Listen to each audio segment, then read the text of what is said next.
Visualization is right at the heart of my own work too. I teach global health. And I know having the data is not enough. I have to show it in ways people both enjoy and understand. Now, I'm going to try something I've never done before. Animating the data in real space, with a bit of technical assistance from the crew. So, here we go. First, an axis for health, life expectancy, from 25 years to 75 years.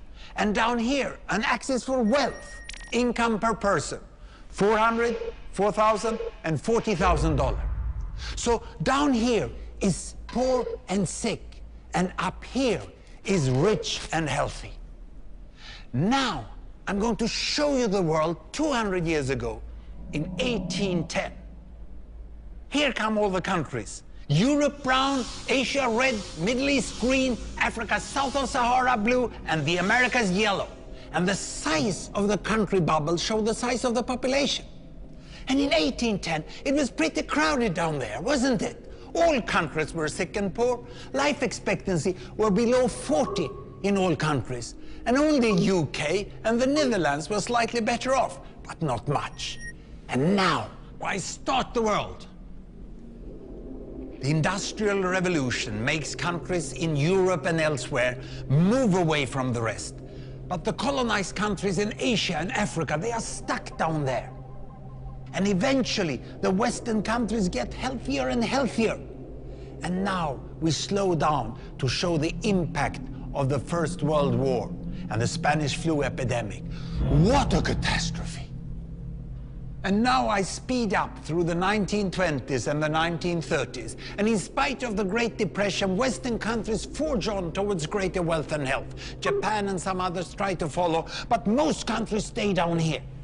Now, after the tragedies of the Second World War, we stop a bit to look at the world in 1948.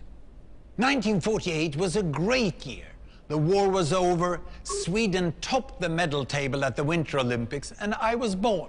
But the differences between the countries of the world was wider than ever. United States was in the front, Japan was catching up.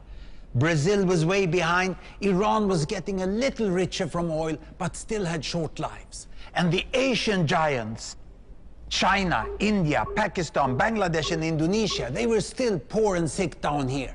But look what is about to happen. Here we go again. In my lifetime, former colonies gained independence, and then finally they started to get healthier and healthier and healthier. And in the 1970s, then countries in Asia and Latin America started to catch up with the Western countries. They became the emerging economies. Some in Africa follows. Some Africans were stuck in civil war and others hit by HIV. And now we can see the world today in the most up-to-date statistics. Most people today live in the middle, but there are huge differences at the same time between the best of countries and the worst of countries. And there are also huge inequalities within countries. These bubbles show country averages, but I can split them. Take China, I can split it into provinces. There goes Shanghai. It has the same wealth and health as Italy today. And there is the poor inland province Guizhou. It is like Pakistan. And if I split it further, the rural parts are like Ghana in Africa. And yet, despite the enormous disparities today, we have seen 200 years of remarkable progress. That huge historical gap between the West and the rest is now closing. We have become an entirely new converging world. And I see a clear trend into the future. With aid, trade, green technology and peace, it's fully possible that everyone can make it to the healthy, wealthy corner. Well, what you just seen in the last few minutes is a story of 200 countries shown over 200 years and beyond. It involved plotting of 120,000 numbers. Pretty neat, huh?